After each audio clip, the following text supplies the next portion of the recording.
Hi everybody, I'm Joy Vernon and I am the I am the organizer for the Greater Seattle Tarot Meetup. Today we are looking at the Aries Decans and I'm excited to do that. It is fun and straightforward. Aries is always to the point, so we'll see what happens.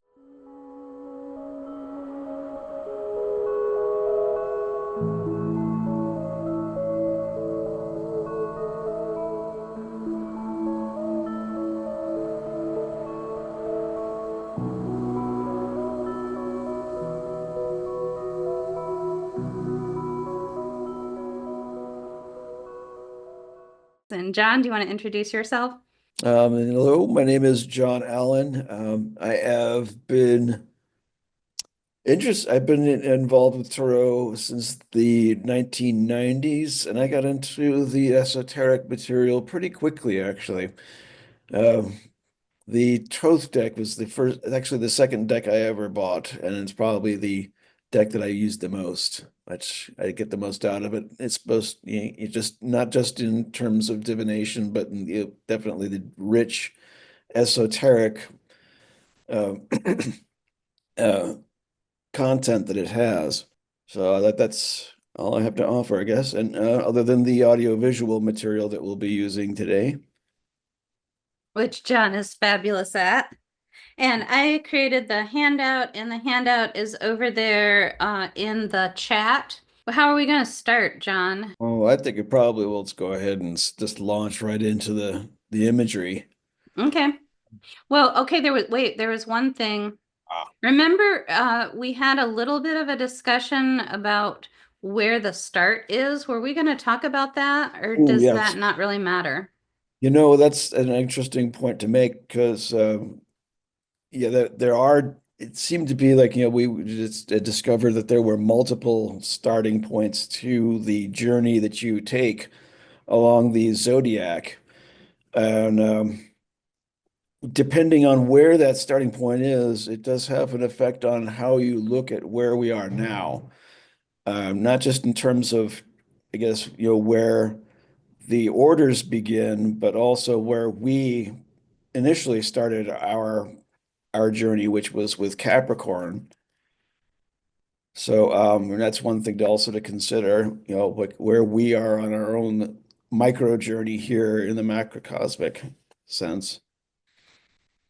Yeah, absolutely. And Aries is known for being the start of the zodiac, and it's the 0 degree mark of the zodiac, and it matches with the spring equinox, and so it is a really nice starting point.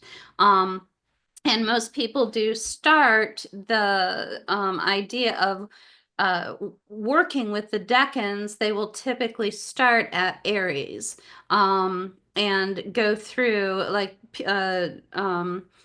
the Tabula Mundi people at M.M. Moline and Susie Chang do what they call a Decan walk. And I think that their tradition is to start in Aries and go through, just spend a year spending 10 days working with each decan. And so this is a really good starting time. If you weren't quite in from the beginning, this is a good time to kind of put some of that energy towards, I really want to study this a little bit more. And I will also give you guys the Taurus handout before we end today so that if you do want to move forward, and because the first decan of Taurus will be complete by the time we have our next meetup. So if you want to move ahead and start to do your own decan walk, this is a great time to start. The other thing, of course, we started with Capricorn because we do a January through December, time frame. And so the first Saturday in January was Capricorn, and that's where we started. And that's just obviously calendar based. But the other way that the decans work is they actually start in Leo. And the and it starts with the Five of Wands, and that is the first decan of Leo. And this is based on how the Golden Dawn was working with it. and it is based on the heliacal rising of Sirius, which is when the star Sirius can be seen in the is visible, not when it rises at the same time as the sun, because then the sun's brightness would be too much to drown it out. But when Sirius can be seen prior to the sun coming up, that's called the heliacal rising of Sirius. And that does happen. And of course, there's been precession, and we're talking about like 5,000 years ago or something. So the dates get really kind of wonky as you try to figure that out. But there's actually some really good articles that I can link you to if you want to know more about that. A lot of people do attribute that or assign that heliacal rising to Cancer, but there are other ways of looking at it that actually does align it with Leo. And so that's when, and the heliacal rising of Sirius was the marker for the beginning of the flooding season, the inundation of the Nile in Egypt. And so that's considered the beginning of their agricultural cycle. And so the Five of Wands ended up being associated with the beginning of that cycle. And that's also why people are always like, well, I just don't understand why Mars starts the sequence. Well, it does if you're basing it on Aries, but if you look to Leo as a starting point, then we start with Saturn, which is the beginning of that Chaldean order: Saturn, Jupiter, Mars, Sun, Venus, Mercury, Moon. And so that first decan of Leo is ruled by Saturn and then goes around. And we still get two Marses in a row. We get Mars at the end of Pisces and then Mars in the first decan of Aries. Which I've always learned is just so that we need extra heat and energy at that time of year to melt away the snow and to get the seeds to germinate so that spring will start. And so there are different ways of putting these things in order. And I just want to say yay to the new year with Aries on the one hand, but also we'll talk about the new year when we get to Leo too. Okay, John, let's go ahead with the slideshow. Okay. Let's go ahead and get that shared. Okay, and I've got a new laptop, which is I'm still breaking in, so hopefully we'll be nice and smooth with this. Let's see. Now, so that we'll be starting now, obviously, with the first decan of Aries, and which is ruled by the planet Mars, which we mentioned earlier. Very similar to the fact that in case we were just kind of reiterating that starting point, and it is starts from Aries. There is that extra martial energy to make sure spring happens and that it overcomes the dormancy of winter. This is a decan where, in terms of like how it applies to the people who are born in that particular decan, um, has a quality of raw assertion about it. There's a very strong individual quality where the individuality of the character is untamed and unrestrained. So it's Mars pretty much almost off the leash in a way. It is, as Austin Coppock had described it, as pure yang emerging from the collective yin, whereas the yin is that limiting and structuring quality that keeps everything, gives everything its form.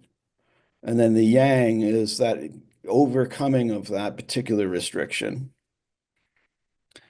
And it's the establishment of the individuality, usually through the mode of competition, uh, competing with other wills and making sure that your will is known.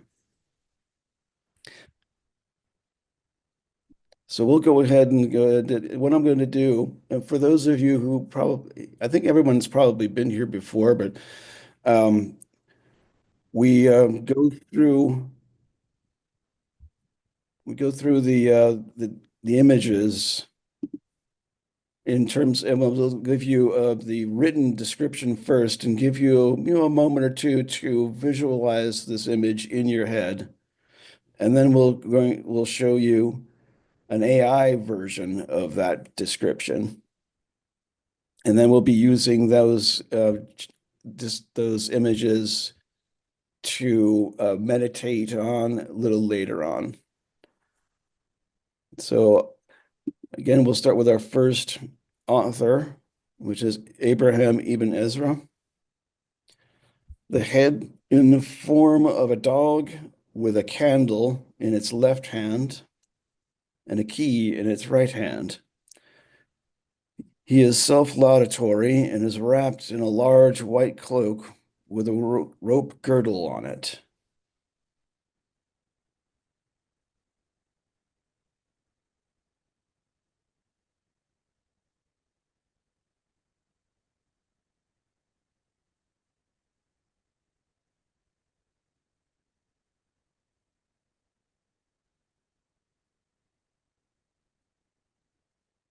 So even Ezra, the Ezras go for a particularly more surrealistic image.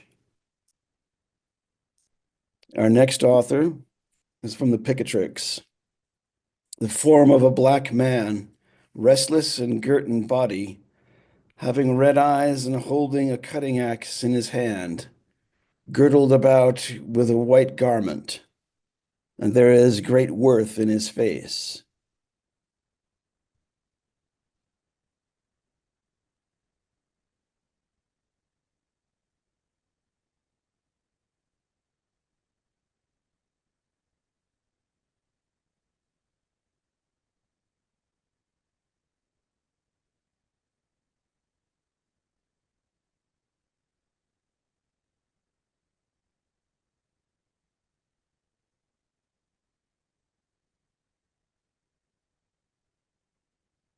Third author is Heinrich Agrippa, a black man, again, standing and clothed in a white garment, girdled about of great body, with reddish eyes and great strength, and like one that is angry.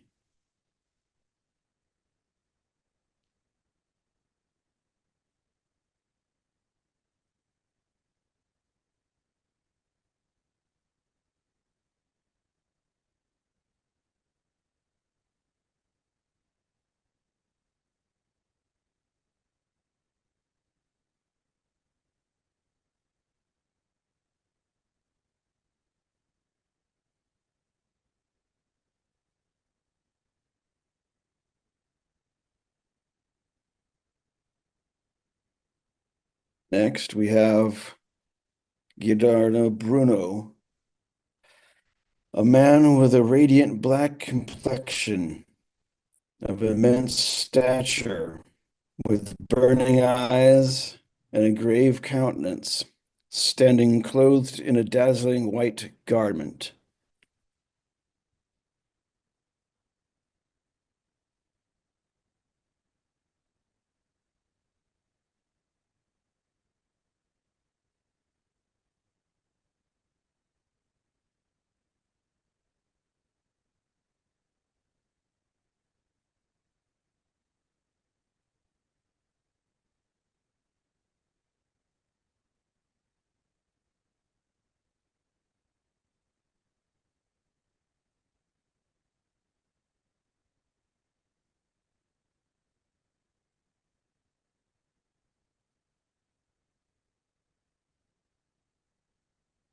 Next, we have Aleister Crowley's take, a tall, dark, restless man with keen, flame-colored eyes, bearing a sword.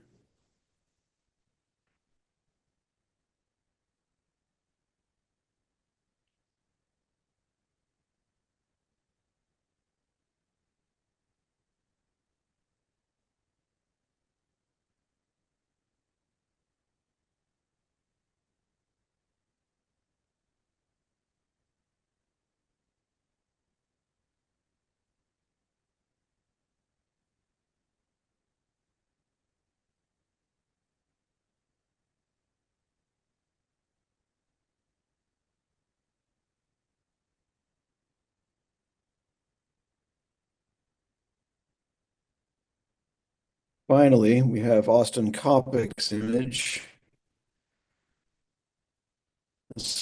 the X.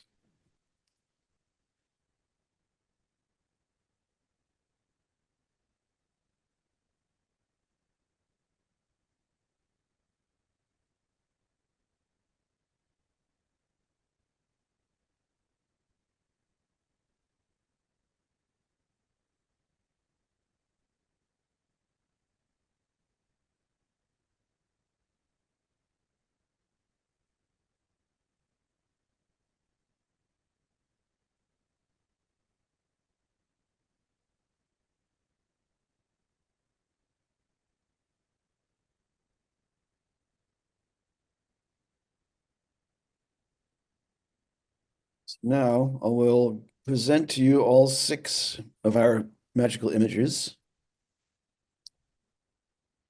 And what we'd like to do is, again, to scry a bit, do some visualization meditation, allowing some of the imagery to influence you peripherally, but we'd like to focus on the blank image and to allow an image to come forward.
We can come back now and like to open up the forum to discussion, not just about the images that we see here, but the images that we imagined.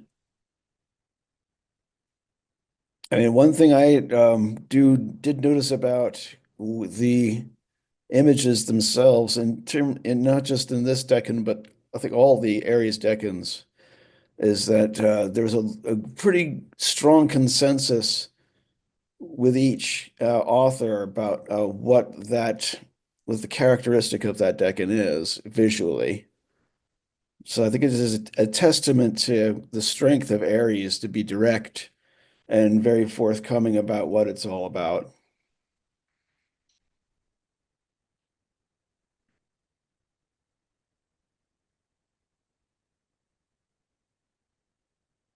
And I think also true with this deck, there is that undercurrent of restlessness and I think it's mentioned, anger is mentioned quite a bit, which is not to say that, that anger is a particular quality of Aries, but I think it speaks to the type of energy and how it's being channeled in this Decan, which it's like pretty interesting to just speculate, like what is it that sparks that feeling? A lot of times when I'm doing readings for people, I will use Mars placements as a reminder of what are we willing to fight for. And yeah, Mars can definitely bring out our anger and our frustrations, but when does that anger and that frustration turn into action? When can we use it as motivation to act on something, to fight for something? And so I think that is a lot of that Aries energy, particularly that first decan where it's uh, building up towards something. Remember to feel free to unmute yourself and share any of your experiences or use the chat. The the imagery invokes it's a very martial presence, and and the way I would interpret the anger is me myself being an Aries is like some people can find my actions or behavior at first glance as intimidating, and that's what this imagery reminds me of. And what I kind of found interesting was like the white cloth. So it's like in my imagination, I imagine like you have a you have a character who's quite martial. I would say he's like in my mind's eye, I imagine a warrior, right? But not too ostentatious. Like the white garments descriptions kind of interested me, and it's very simple, it's straightforward, it's nice enough, but not too gaudy, right? The this person kind of presents themselves as they are what you see, and it's not a lot, not too many details into it, but you could dive deeper.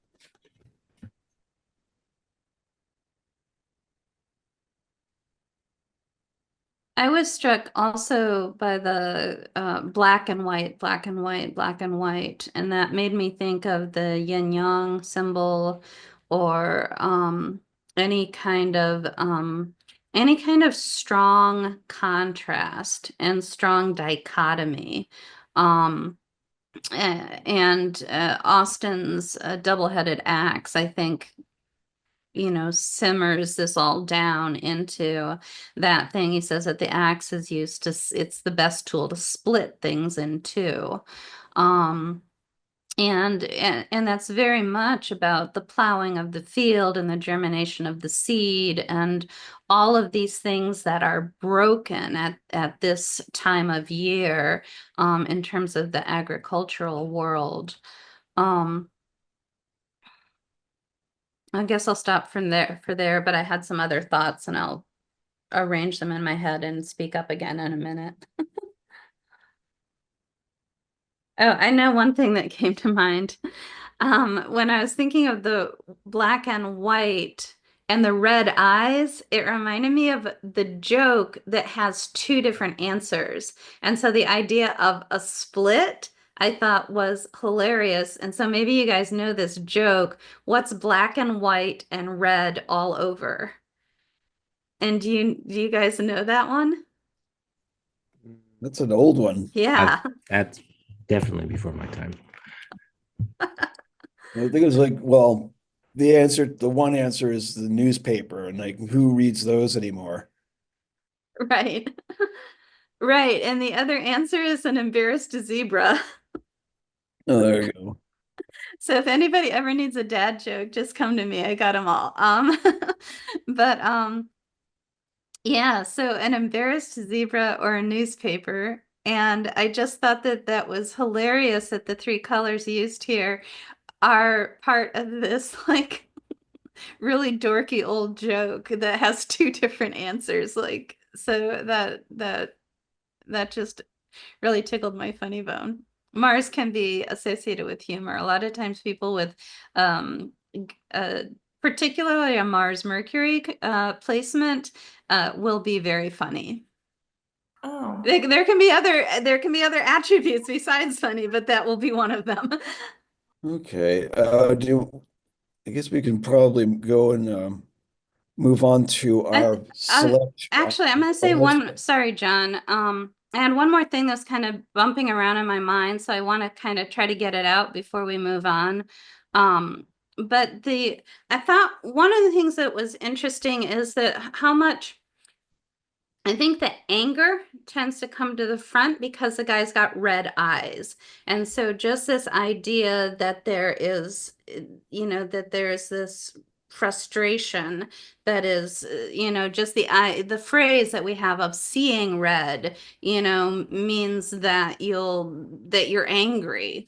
But one of the descriptions was, um, has worth in his face, and one was a radiant complexion. And so I think that trying to find there's because we're moving into, and this is a good transition, I guess, we're moving into the Decan ruled by the sun, which has more of Mars is the warrior, but the sun is the king. So we are moving forward towards that. And the idea of finding and understanding your worth and and then shining it and sharing it. And that is that whole Aries thing, which Austin says so elegantly, of that pure yang energy born from the collective yin of Pisces, coming forward into individuality and like knowing who you are. That is all of the Aries energy, is I know who I am. And that can radiate from you, that can bring that radiant complexion, and it can bring that sense of worth and worthiness to your to the face, to the way you present yourself. So and the anger, like I said, can be what you're willing to fight for, but you have to know that in the first place, and recognizing your worth, recognizing what your individuality is, that you can shine forth. I think that's so much of what the Aries energy is about. Agreed. Yeah, especially this Decan. It's about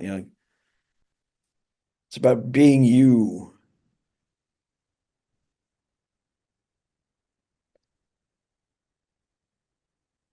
Okay.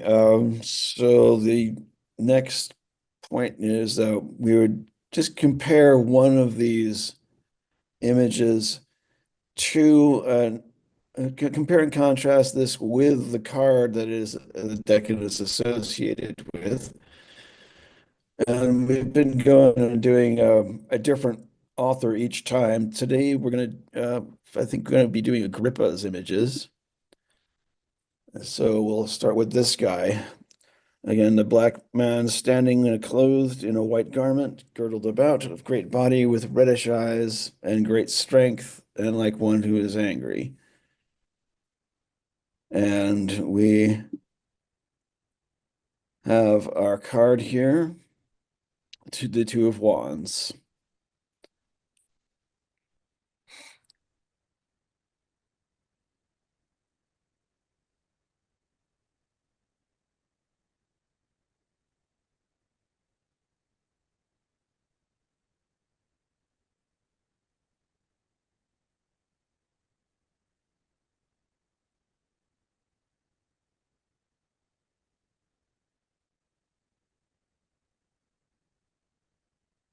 Is there anything we can say about, the maybe just talking not just in terms of the visual information, but also the extra visual information that we have about mood and an intention.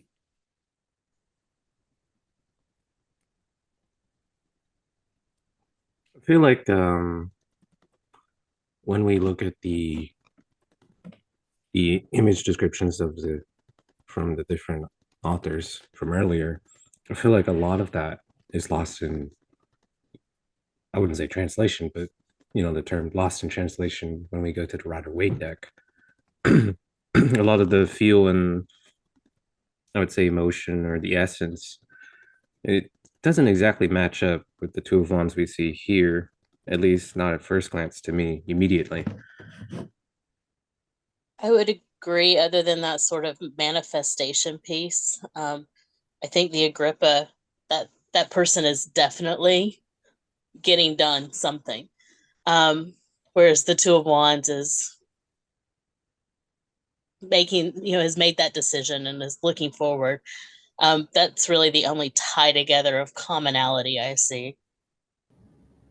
One thing I notice is in that Two of Wands, we've got the rose and lily motif in the lower left corner on the parapet. And that's that red and white, which is such a common theme throughout the tarot. But it does a nice job of that contrast, whether it's black and white or even the red eyes and the white garment. It does kind of bring some of that out. And that just the contrast between the passion and the however you want to see it, passion and innocence, or activity and rest, or any of those dichotomies. And I think with Aries particularly, as opposed to Libra, I think Aries is about coming out of balance. I think Libra has to bring things back into balance. And Aries and Libra are both the equinoxes, so they are the balanced day and balanced night. But Aries is so much about the growth, and it's the sun is starting to get stronger and starting to build through this half of the year, whereas Libra comes back into balance and the sun's energy is declining. So all of that building and growth energy, and coming into power, all of those things show up, I think, in these decans. I think one thing I kind of can see here is this, if I imagined this magical image here as, say, a professional athlete, someone who has obviously done a lot of working out and training, or for whatever they're about to do, which is basically to prove themselves. And I think, that maybe that sentiment ties in with the image here of the card where we have, now he's holding that globe in his hands. And it's like, this is the world that I can define. And this is, yeah, and then they're doing that same kind of mental work that the physical athlete has done physically. There's a comment over in the chat. Um, uh, but for dichotomy, there's a lot of contrast in these two, the moods. The wands one is relaxed and there's a patience. The Decan visual seems to be on the precipice of action. So yeah, I definitely agree with that. I'm gonna go ahead. I was telling John, I went ahead and wrote, I don't actually have any blog posts on the Aries Decans for some reason. I don't know why, but I did go ahead and write some limericks this week for these, and I think I'm going to go ahead and share them. And so let me grab the link. But the one of the reasons I want to share them is because I do think, and there's a link over in the chat. I wanted to share these because I discovered something really fascinating when I worked with these three decans. And the hero's journey, which is the idea that we get from Joseph Campbell's Hero with a Thousand Faces.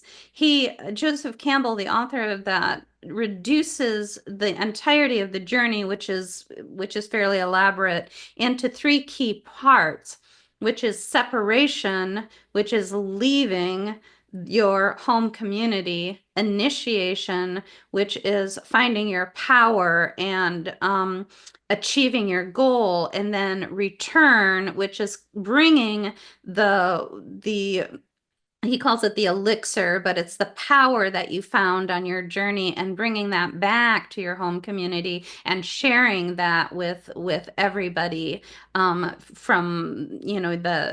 from where you came from. And I found that to be really strong in these decans. And so, for instance, my 2 of Wands Limerick, and these are real, they're Aries, they're very straightforward. There's nothing fancy about them. They're just kind of basic storytelling. But I had, from the top of his tower, he grasps for more land. He has dreams to achieve. It's time to expand. Young man, go west, fly from the nest. Work falls into winning like hourglass sand. And I think that really captures a lot of the energy of what we're talking about. The last line, people usually need to hear twice. Work falls into winning like hourglass sand.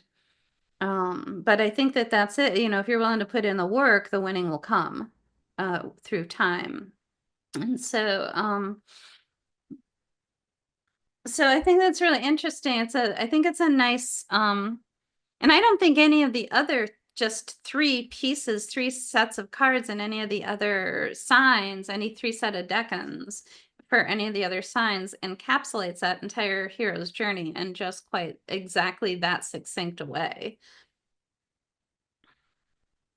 So this guy would be our separation person, the one that's angry, the one that's motivated, the one that has something to prove, the one that is looking out at over the potential of where he could go or how he can expand or something like that. I think those are very much that separation energy. It's like, I've got to do something. I got to do something. Where can I go? What can I do? Cool. Thank you. And I think maybe we can see maybe a little bit more of that hero's journey unfolding in the other decans as well. At least, maybe you need more of a development of that separation process. So we can go to our next decan, which is ruled by the sun, as was previously. And here is taking that personal development and individualism that was striven for in the first decan, and the aim here in the second is to establish conscious sovereignty over that personal reality. And then this is, I think, a decan where the development of good character and habits are placed out, and that's, I think, one of the cards that, or the card that associated with it is, of course, the 3 of Wands. And in Crowley's deck, he titles that card Virtue.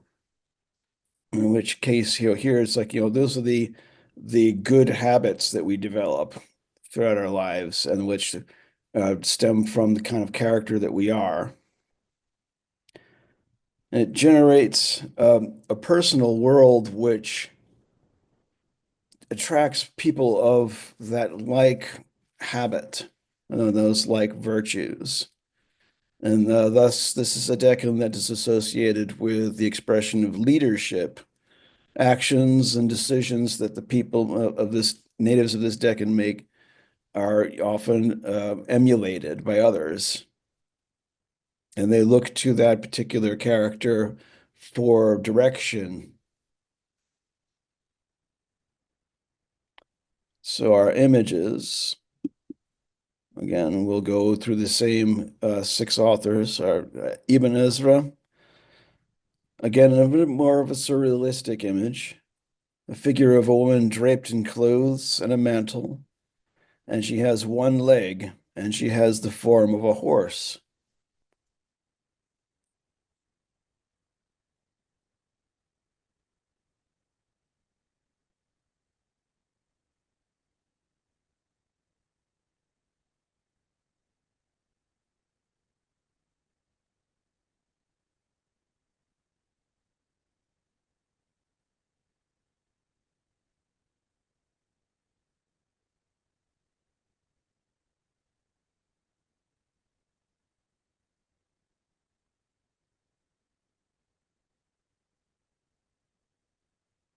Our next image from the Picatrix.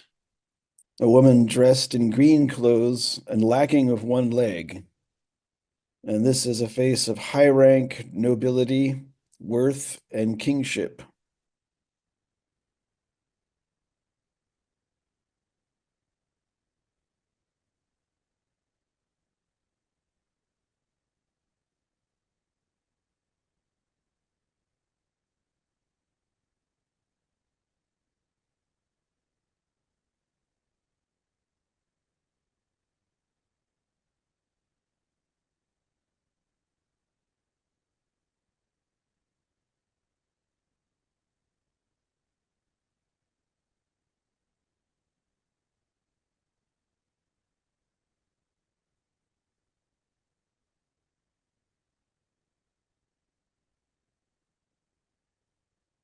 Next, we have Agrippa's description. A woman outwardly clothed with a red garment, and under it a white garment, spreading abroad over her feet. And this image causeth nobleness, height of a kingdom, and greatness of dominion.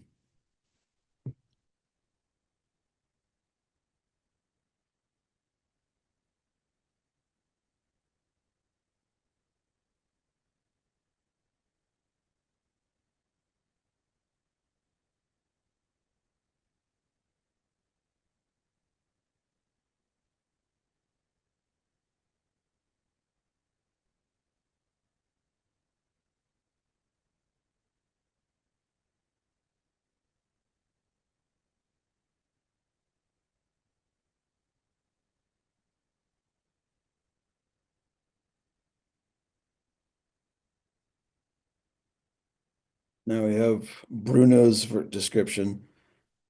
A woman, not unattractive, wearing a white tunic, and over that a cloak dyed in truly imperial purple. Her hair hangs freely and is crowned with laurel.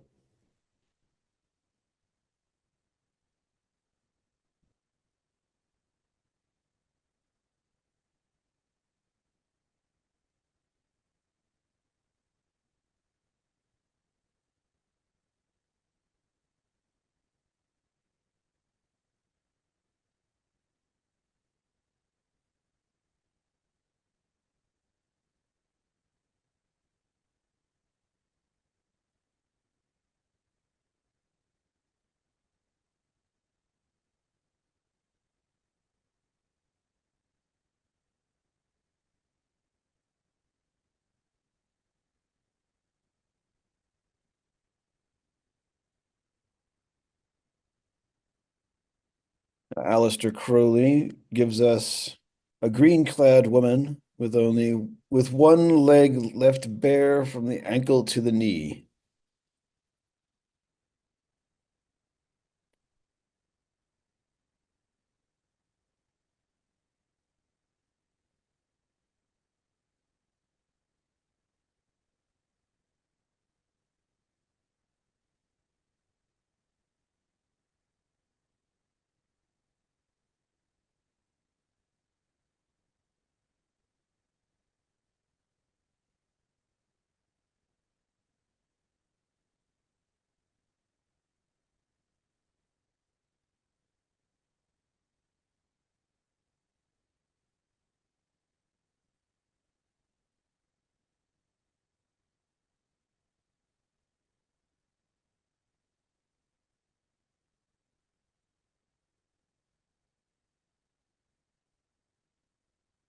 And lastly, we have Austin Coppock's more simple and non-anthropomorphic image of the crown.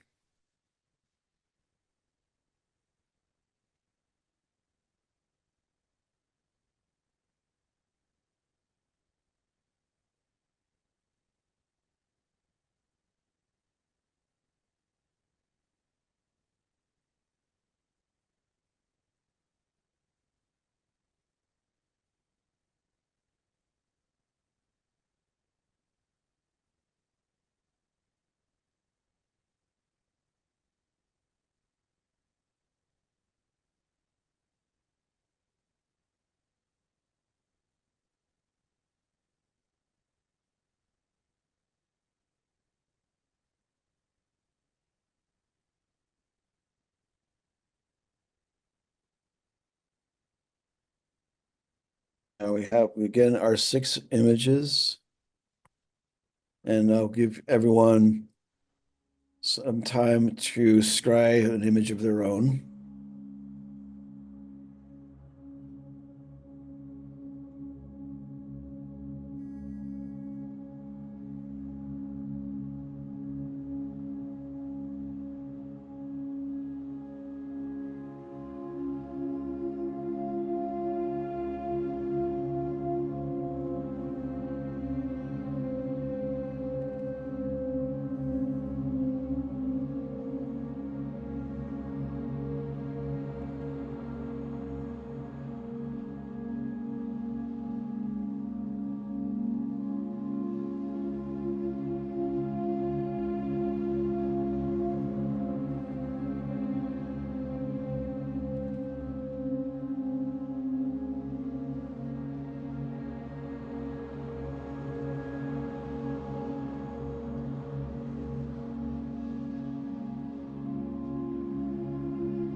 Okay, and now we're back.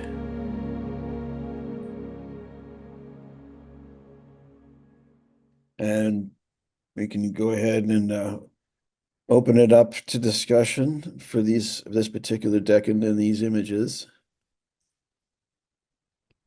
It's a very different picture than what we had in the first decan, to be sure.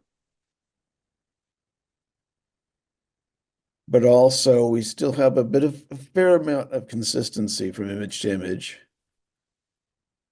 There are quite a number of things that struck me as I was kind of working with these, and the fact that the first 2 decans, Mars and then the Sun, actually align both in the Chaldean system and in the triplicity system. So these, again, with the Aries simplicity, it's like they work both ways. And so Mars, it can be Mars, Sun in the order of decreasing speed of the planets, which is the Chaldean system, or using the first decan as Aries and the second decan as Leo, and the Sun, that would be Mars Sun progression too for the triplicity. But the thing that was really aligning for me was the fact that we had such a big, strong, manly man for our first one, and now we have all women. And the receptive quality of the female polarity and the idea of the crown, which is saying, this is not my power, this power comes from above. And the rays of the crown, of course, represent the rays of the sun. And so the idea that the crown says, I'm not using my individuality and my intention, which Mars did in the first decan, but I am receiving the intention from above. And that receptive quality reminded me of the idea of being exalted. And whenever I write a blog post and have to use the word exalted, we always say the sun is exalted, but that's passive voice. And so my writing software doesn't like it. And it's like, no, no, no, you've got to use active voice. So I always have to say something distorted, like the sun finds its exaltation in Aries. And the sun rules Leo, and that's an active voice, but the sun is exalted in Aries, and that's a passive voice. And so this is a very passive for being Aries and for being solar oriented and all of that fire energy, but we have a woman as our main character. And so there is this and I think that this matches, I guess where I'm going with this is I think it matches that initiation concept of the hero's journey, that we find our own power, and that drives us onto our journey, but we find something greater than us when we achieve the journey, and that thing that's greater than us is something we must receive. And so that, and it's kind of like, whoa, we're getting way past Aries energy. This is like such a culmination thing, but it does match with that Leo energy pretty nicely. And so it kind of all comes together in a really interesting way for me. Somebody says over here in the chat, I think there's still a lot of inner strength or personal strength, I suppose, as well in these. I think of the one-legged images specifically, where they chose a girly look, but both of those images are upright and standing on their own. Yeah, yeah.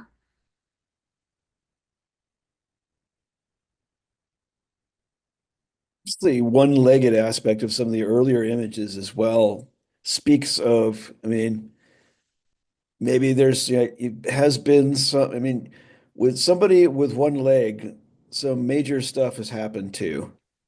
Just the aspect of the one leg, and there could be like an aspect of sacrifice committed in preparation of receiving this particular sovereignty from above. Again, I guess, that kind of ties in with the idea of the initiation. You have to make some significant payment with initiation, offer something up of yourself, which is, very valuable.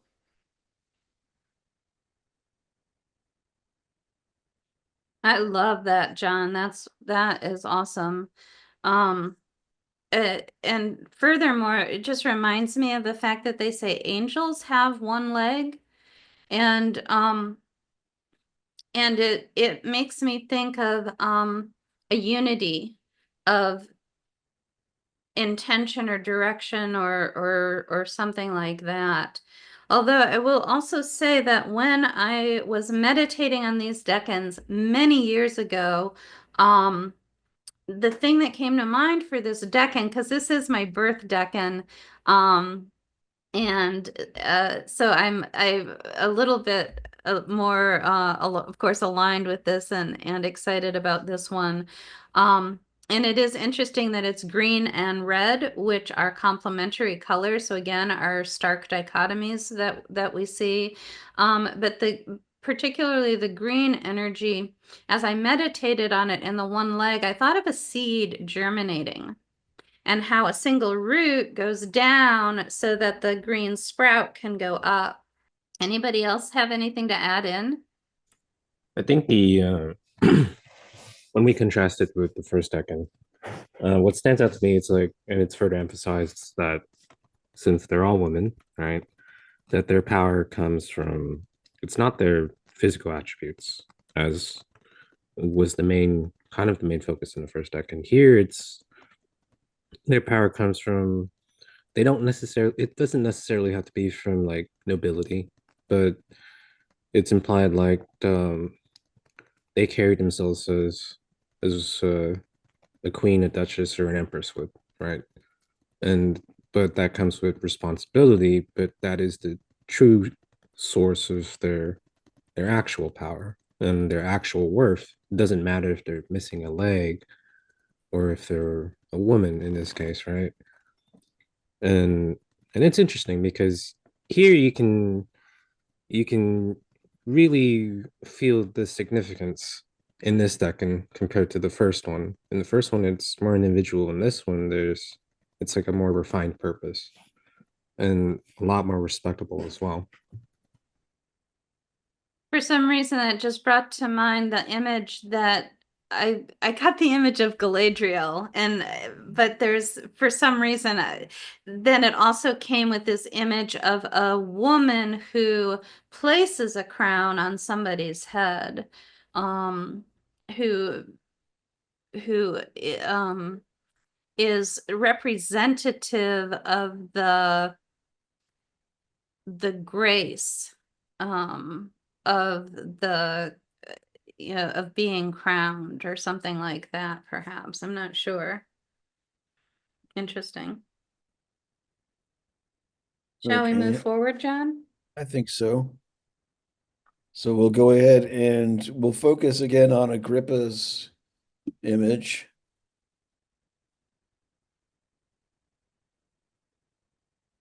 And then have that compared and contrasted with the Three of Wands.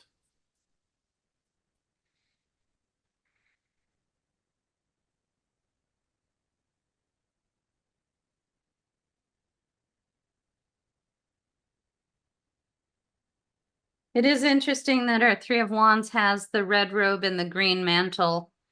So we still see that red and green contrast. Mm.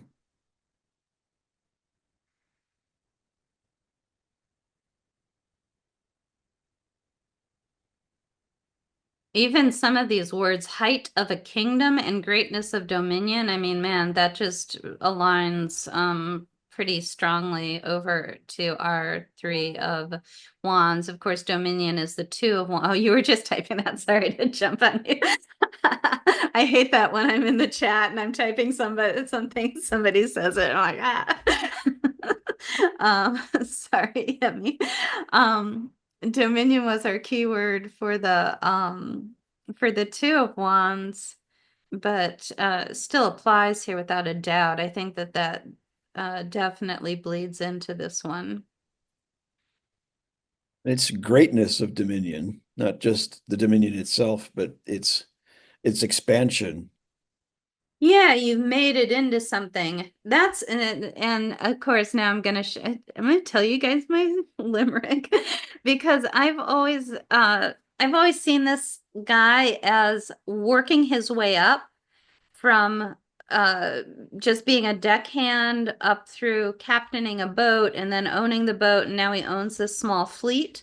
And so he has taken that dominion that he had. Dominion is just the area that you have power over. So as a deckhand, you have a small amount of dominion.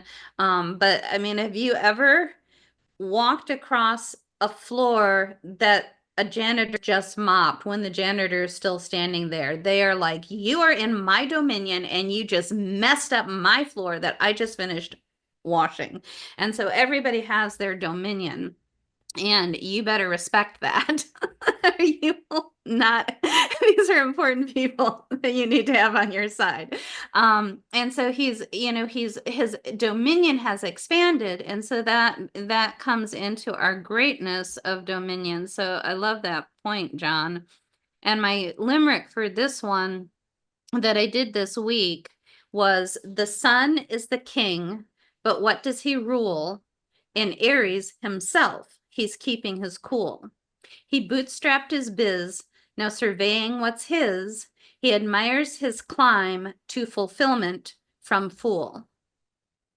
And this is, we kind of talked about the initiation thing, but this is where, in fact, because I've this little story of this guy moving up through the ranks. I've used that for many years. I don't even remember where I came up with that. But it's just what it looked like to me. But that idea of initiation, because I was thinking about it this week as I was writing the limericks, and I'm like, how does that even happen? You have to really have a lot of perseverance and a lot of take charge, and seizing opportunities. in order to move up through the ranks like that. And I think that's a lot of that initiation, is just feeling that power of that crown come onto your head and say, you know, you've got the ability to do this, go for it.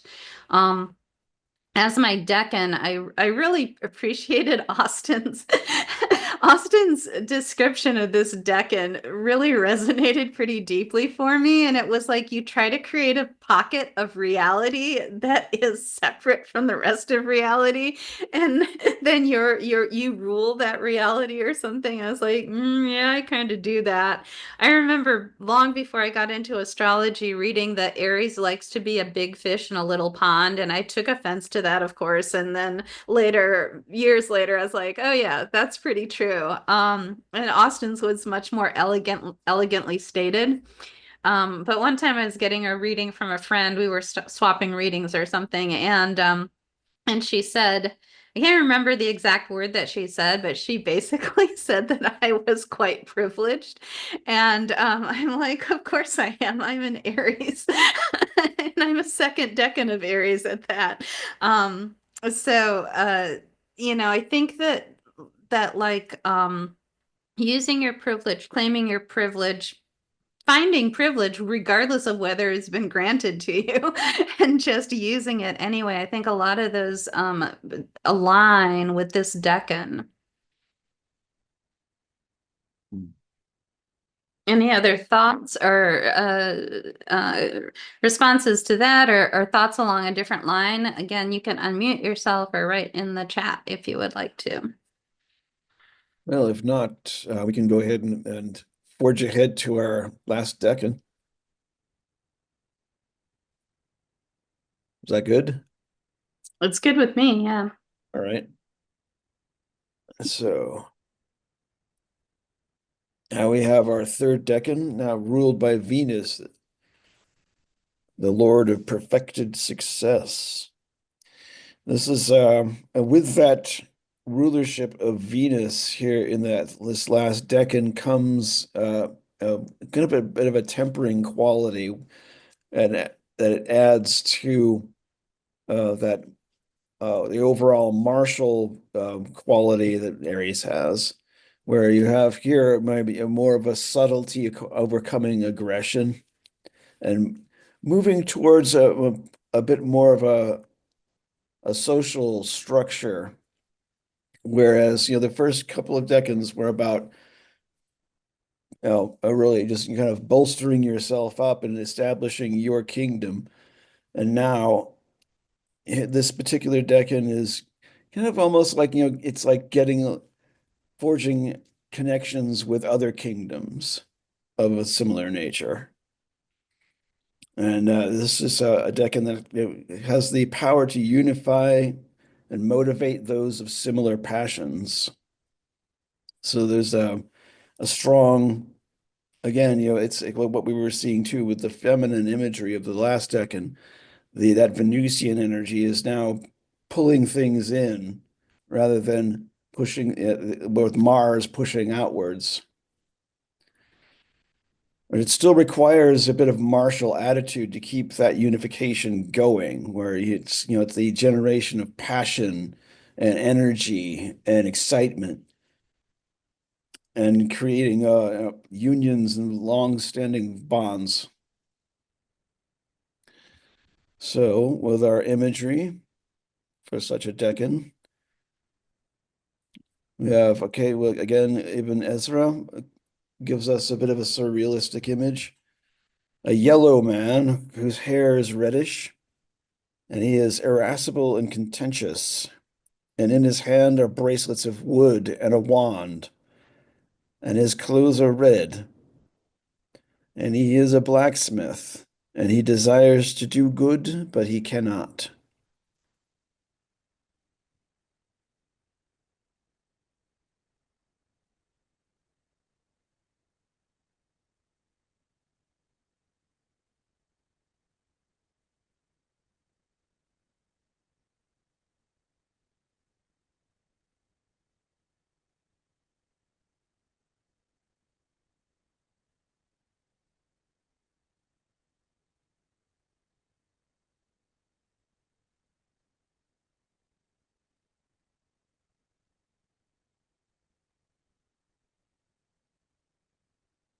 From the Picatrix, we have a man in red and white with red hair, appearing to be angry and deeply concerned, holding a sword in his right hand and a horn in his left hand, dressed in red.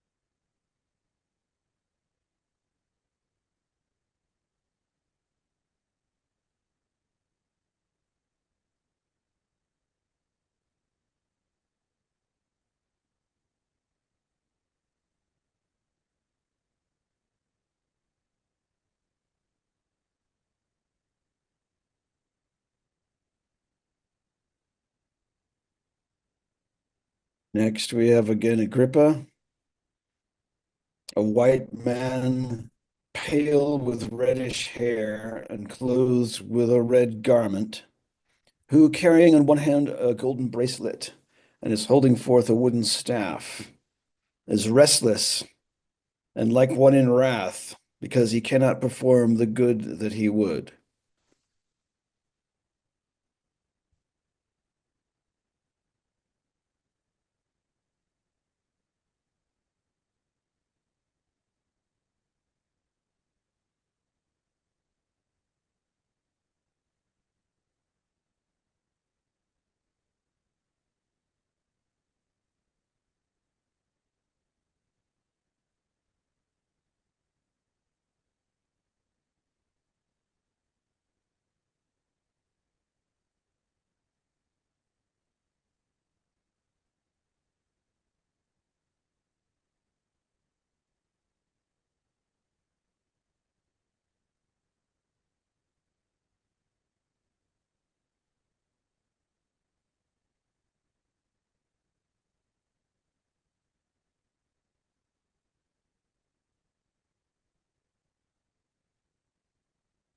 Bruno's description, it's very also quite similar.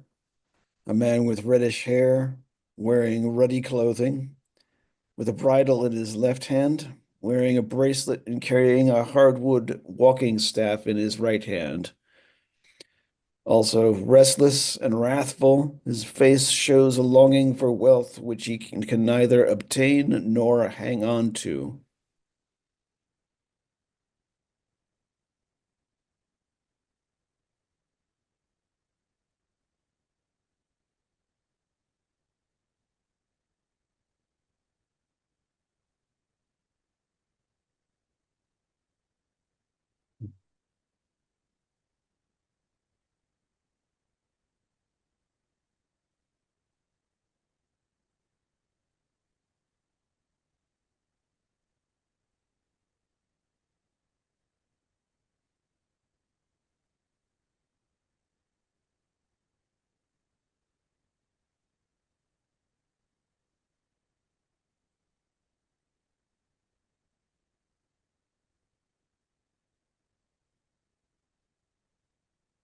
Rowley gives us another variation on this.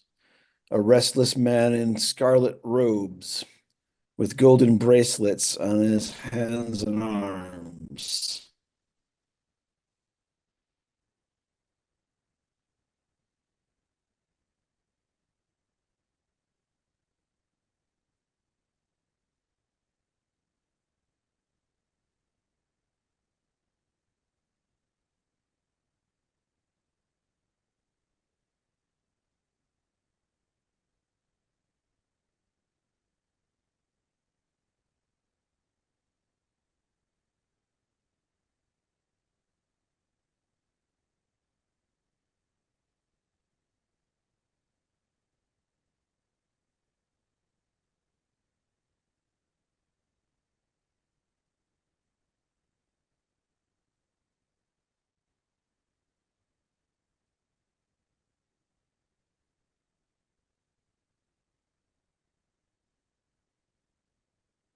Austin Coppock gives us the burning rose.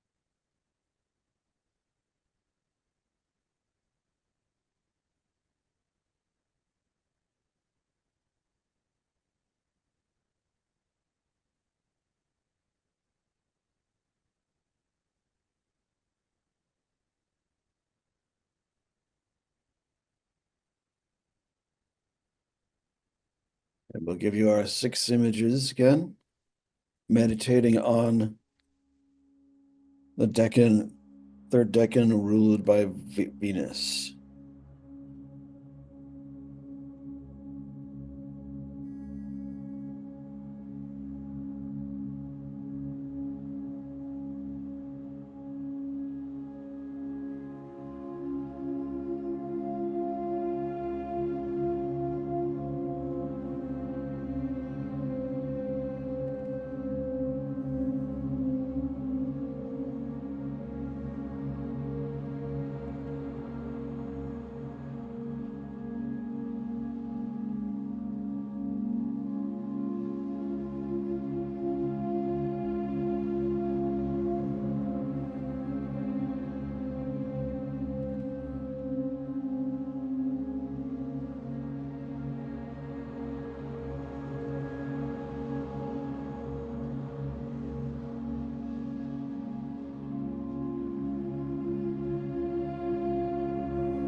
Okay, and we can come back to us now.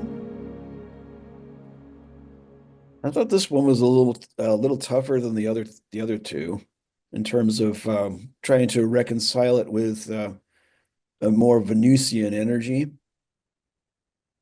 But I think what might be happening here is that, we still have that overarching rulership of Mars to reconcile with. And there is, I think, probably that element of tension between Mars and Venus here, where Venus is wanting to pull things in and harmonize, but Mars is still wanting to separate oneself and to make oneself stand out. And I think it probably, does, probably contribute to the frustration of the character that we're talking about, who has been described as being able, in several instances, described as not being able to achieve the ends that he wishes.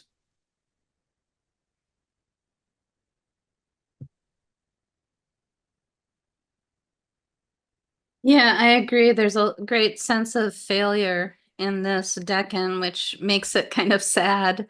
Um, and yeah, Venus is hard to find. And at best, we can see it in the jewelry as something decorative, perhaps, but it doesn't even necessarily, I mean, it's golden jewelry, which is solar. Um,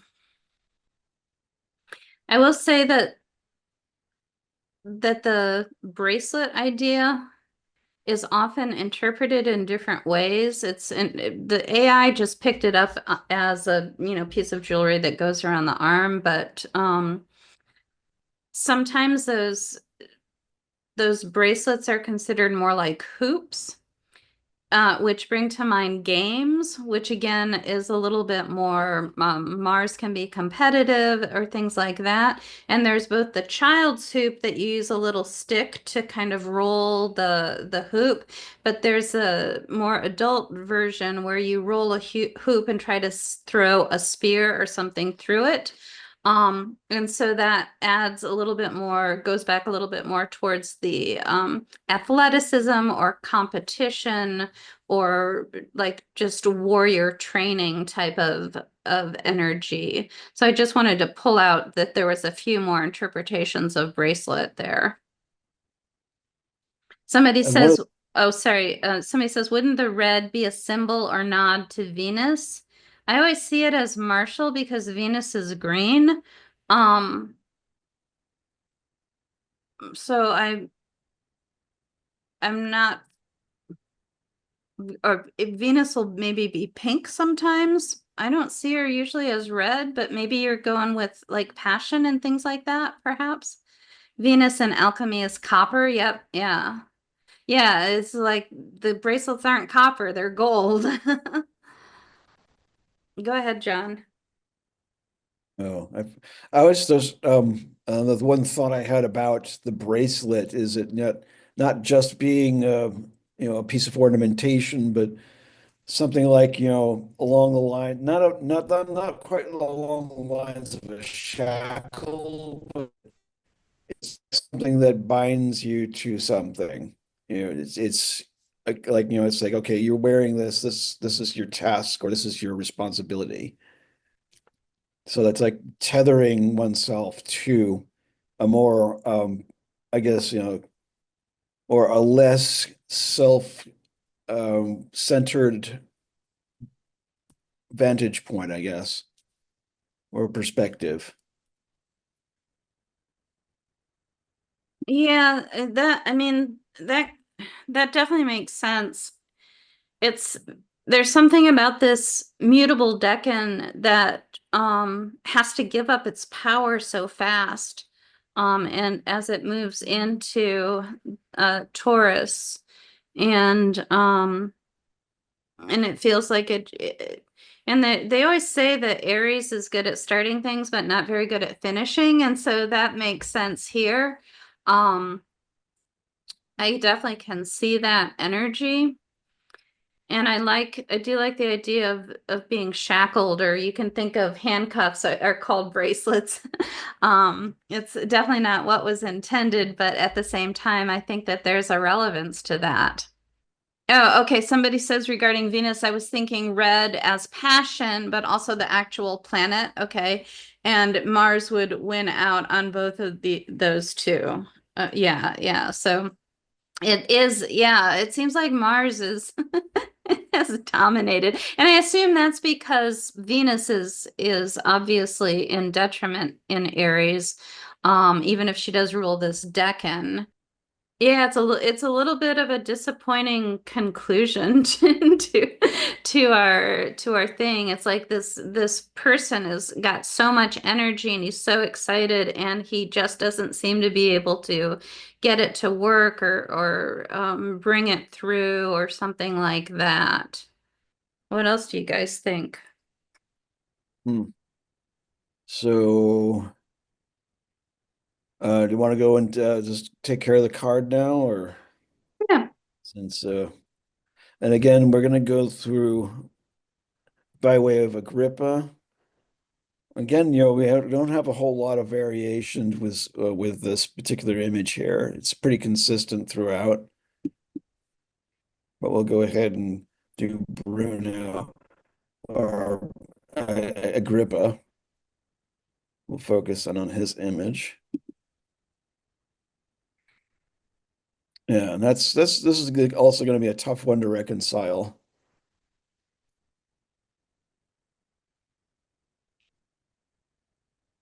It just that popped something almost immediately popped into mind, which I hadn't thought of just looking at the decanic images. Recently, it came out again when I wrote my limericks for this, and I don't remember what it was that I was writing or working on. But recently, when I was working with this card, I really became obsessed with the fact that the most dominant, I mean, the four wands are pretty dominant, but there is such a strong background of this blank gray tassel. And all the revelers this celebration or this party or this wedding that's happening, they're so small, and it's this castle that's so dominant there in the background. And but what it and I this came out in my Limerick, what I realized is that the castle is about protection, and that you are safe. You can return and you can be safe. And so maybe what we're seeing here in this third decan with the decanic images is that now that these people have achieved something at the second decan of Aries, now they're so much more riled up, or uh, mm, I know I've used these words before, motivated, and more, it gets more necessary. There's something necessary about protecting what they've created and what they've earned. And you can even think of it in terms of Venus. It's like, and this is the hero's journey. It's also the kind of Horatio Alger story, just that, like, go off into the world, achieve something important, and then the next step is Venus, find love, get married, have children, whatever you're gonna do. And all of a sudden it's like you have to really protect this. It's like this is suddenly very vulnerable. And you got to your place of power, like, I've really achieved this, and then all of a sudden, like, oh my gosh, and it is threatened, and I have to constantly be on guard to protect it and make sure it's okay. And I think that shifts my thought of that third decan considerably from what I said 5 minutes ago. But I think it's an interesting thing. Somebody says, perhaps there's some frustration and envy because he can't get to the completion party, using the curly keyword for the Four of Wands. Yeah, absolutely. There's some frustration and envy because he cannot get to the completion party. Okay, that's a really good take. I like that. I'm going to share my my limerick here, and I have, for this one, fours are foundations. They guard and protect. Venus as love invites all to connect. Cast open the gates, a party awaits. The hero is home and has earned her respect. Well, I just was, just commenting on the fact that, the character is kind of like, it's almost like a revisitation of the character we met in the first decan. It kind of makes a return after absorbing, the more feminine energies that were in the second decan. So in a way, it's tying in with that whole the hero's journey bit. This is the return. This is the same character, but now he has a much um, different energies and different goals in mind with what he wants to achieve. Even though it might appear to be the same, there's still that get more like, there's just the chemistry is now altered. Yeah, and I think that's one of those things that's so fascinating about these Aries decans, is how succinctly and quickly the story unfolds, and how quickly this character evolves and changes, and his goal and his direction changes just in 3 short decans. I think that does have a lot of Aries energy to it.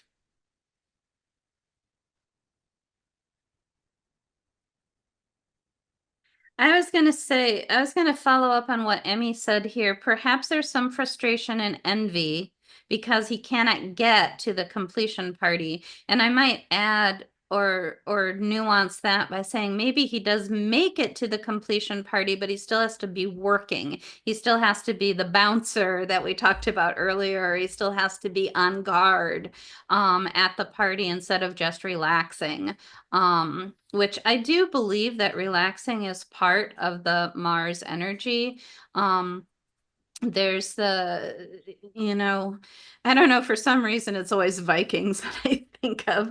They're like out killing all day long, but then they love to come home and have a beer with their friends and sing a song or two. I think relaxing and partying is just as much a Mars energy as the warrior thing, but I think this guy can't do that. I think this guy has to stay on duty. I would say like when we look at the decanic image descriptions, and the way I look at it is like, especially if we build on what John had said earlier, the character from the first decan and even to the second decan to now, is that our character has significantly advanced. Like if we look at the even Ezra description, where this person's not a blacksmith, but cannot.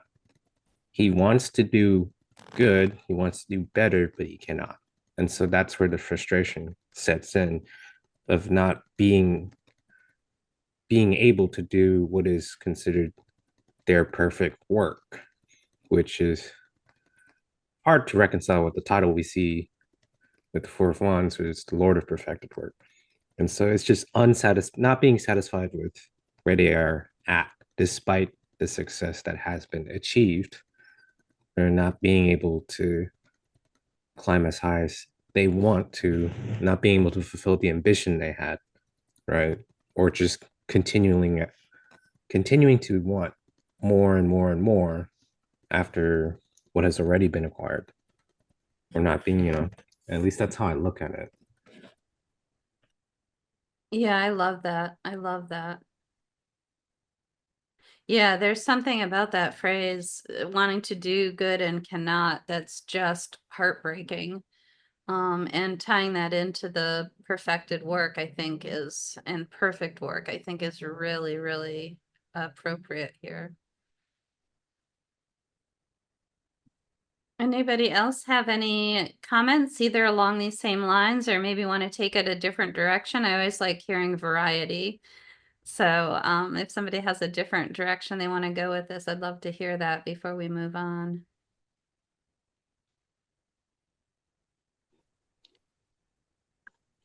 I'm just kind of pondering the loneliness versus community of it and like how that really plays in, because the Four of Wands to me, I know it's supposed to be a celebration and all of this, but to me it's always reminded me of like a park and you've got your community there, you've built something. It's a celebration. It's not just about those two people. It's definitely more about the people you don't see, or those little tiny people hanging out in the background. So when I look at this card, that to me really is that it's that safety net, it's that structure, that reaching out, that connectedness, and the perfected success. It's because it's not just yours; it's everyone else's too. So is it this person? Or do they not have that? Have they not been able to make that connection? They're restless. Um, they're sorry, I have to look back at all the stuff I scribbled down. They're angry, those sorts of things. Is it because of that? Is it loneliness or is it something else? And so I guess that's kind of where my brain is stuck pondering at the moment. I love it.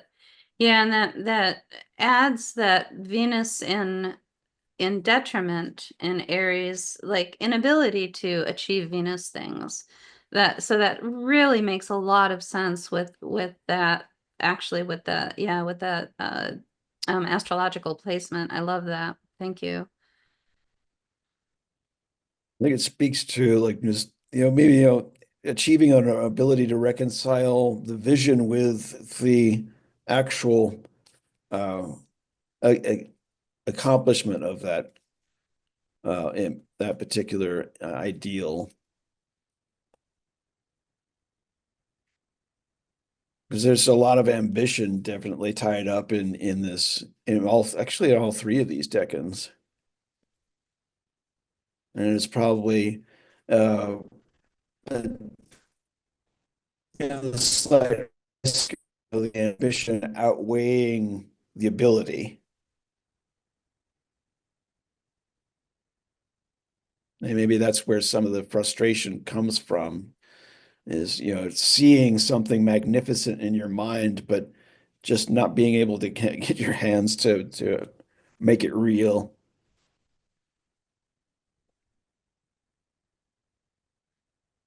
Yeah, that's super, super relatable. Well, if there are no other comments, we can go ahead and stop the slides and then see if there's anything we can do to wrap up. I know actually, well, we did mention we'll be continuing to do this series for the rest of the year. So we have Taurus coming up next month.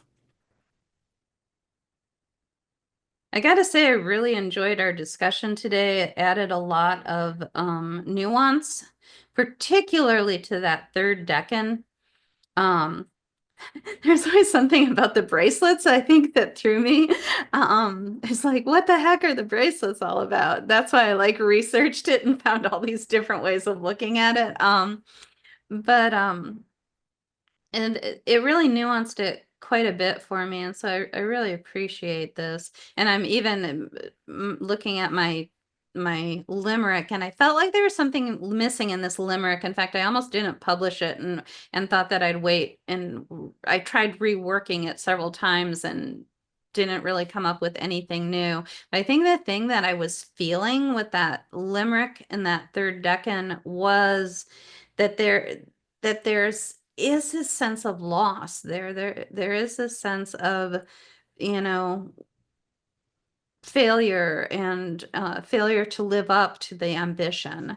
And I think I had wanted, there was something deeper that I wanted and I couldn't identify it. Now that we've had these discussions, I think I've really identified it. But I might work on that one and see if I can improve it or not. Or I might just let it go because it's Aries and I'm on to other things. But at least it's given me some thoughts. Does anyone have any other questions or comments? I guess I do have a comment on in regard to the bracelets, Joy. Because when you look at the different decanic descriptions, I've always imagined in our third decan that it was just a commoner, right? A common man. And it's in contrast to the warrior we see in the first and the noble woman in the second. And this one is like, it's a hardworking man. In some descriptions, it's a golden bracelet, in others, it's a wooden, right? And it's a man who aspires to acquire wealth, obtain wealth, but for whatever rhyme or reason, he cannot achieve it. And so he has the bracelets as a reminder of his ambition. And that's where the frustration sets in. And so it's a symbol for whatever that bracelet really is for the third decan. Yeah, I love that. Are we done, John? I think we are. I think you get that certain amount of silence after the after everything is said and done. I think that says it all. Yeah, and really, really nice comments to close it on too. I loved this. Yeah, thank you guys for coming and for participating. This has been great, and I appreciate you all.